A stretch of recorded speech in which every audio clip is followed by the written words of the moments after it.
I am all about habit stacking. So, what I want you to do is to work on trying to find ways that you can stack your habits in your daily life to where you're able to move a little bit more. So, we're not thinking so much exercise all the time, but rather how can we move more throughout our day and provide opportunities for us to move more effectively. So today what we're going to focus on is breathing. And breathing is imperative for all of us starting to move through mobility and movement. So for many of us, we are chest breathers. We breathe up high and we use a lot of the accessory muscles around our chest, neck, and upper back to help us breathe. And what this does is it creates a lot of extra tension in these areas that are already tense from stressors and our posture. So what we want to do is work back into using our diaphragm effectively so that we can go into a deeper breathing pattern.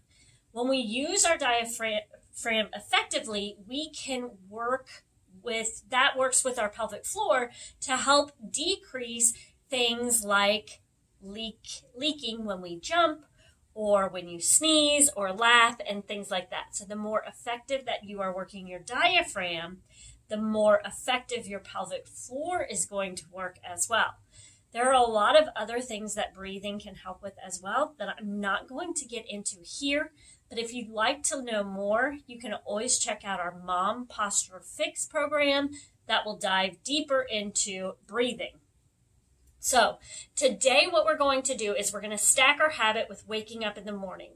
So you do not even have to get out of bed to practice these 3 breathing exercises. But if you do get out of bed, you can go while your coffee is brewing or while you're, whatever you're doing in your morning, you can do these 3 breathing exercises. So the first one is just working on trying to get our rib cage to expand in this 360 breathing pattern. It is important that we start working into a full expansion of our ribs. So we're not going to be breathing up high in our chest, and we're trying not to breathe just in our belly either. We want to work on expanding all of the rib cage so that it's going in this jellyfish type movement pattern. So what I like to do is I take my hands and I'm going to place them around my rib cage, and I'm just going to lift my shoulders up and then relax down. And then I'm going to take a deep breath in, and I want to try to feel my ribs expand through all of my hand. Now, usually for most people, they can feel this expansion here and in the front of the ribs, but the back gets to be difficult to feel. So we're going to work on trying to bring the back of the ribs into our thumbs for that full 360 breathing. So that is your first exercise. And if you notice when you're doing this, you are a chest breather and you need to practice this every single morning so that you're working deeper down to get back into the full rib expansion. So that's exercise 1, that's 360 breathing. Exercise 2 is going to be back breathing. And this is a nice one because all we're going to do is go into a child's pose position. One thing I also want to mention is this does not have to be done first thing in the morning. It actually can be done in the evening as well. So either or both if you really want to work on your breathing.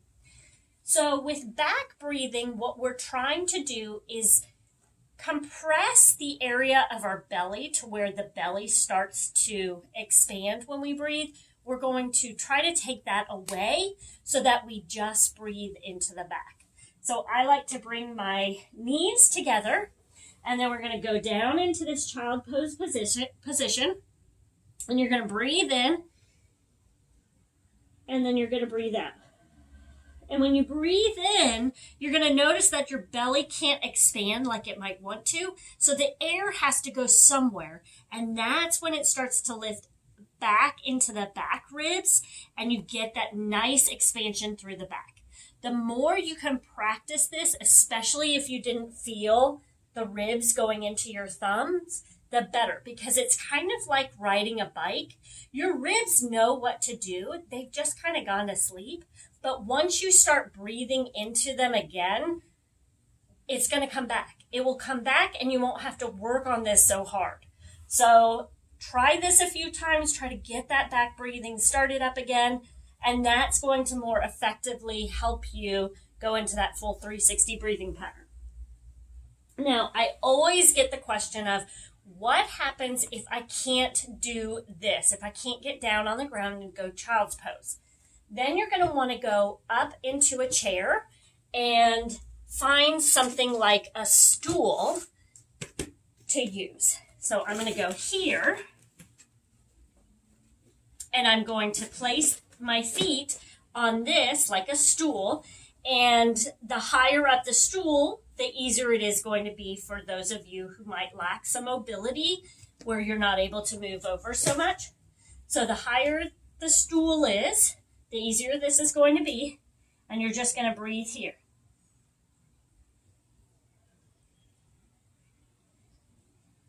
Okay, so that is another option. If that is out of the question, I had a question the other day about sciatic pain and they can't bend forward like that.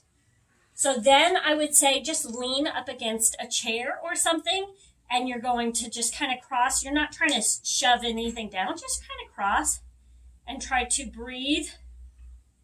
Try to keep this from expanding too much, that belly from expanding too much. And breathe into the back, trying to press your back into the seat. So that is the second one.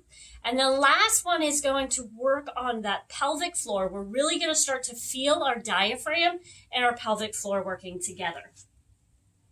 So we're going to, I have a foam roller here, but you can use a wall, you can use the headboard, whatever it is that you want to use to kind of give you that tactile information to where you can feel that your head is not moving forward and back.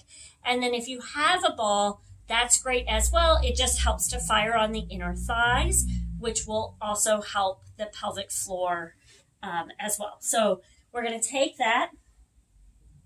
We are going to place the ball in between our knees. We're going to go into this cat-cow position, and we're going to rest our head up against the foam roller. So now you're going to see if I breathe in, if I'm moving this way, I'm going to knock the foam roller down. So I want you to relax into it. So think like the cow position. Just kind of relax into it. And we're going to work on just creating some relaxing. And we're going to breathe in. And when we breathe in, we're going to tuck our tailbone under just a little bit. So we're going to get some rounding down here.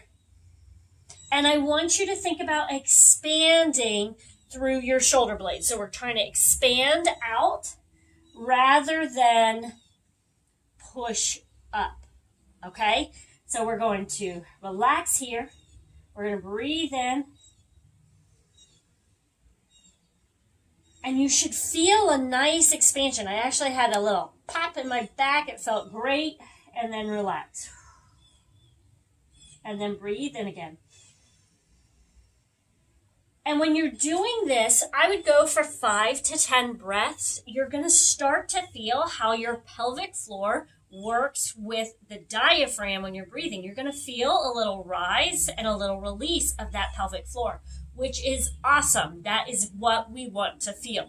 So I would take 5 to 10 breaths in that 360 degrees breathing pattern, 5 to 10 breaths in the child's pose for back breathing, and then again 5 to 10 breaths in this position, this cat-cow breathing pattern as well. And that is a great morning routine or evening routine that you can practice to start working on breathing better.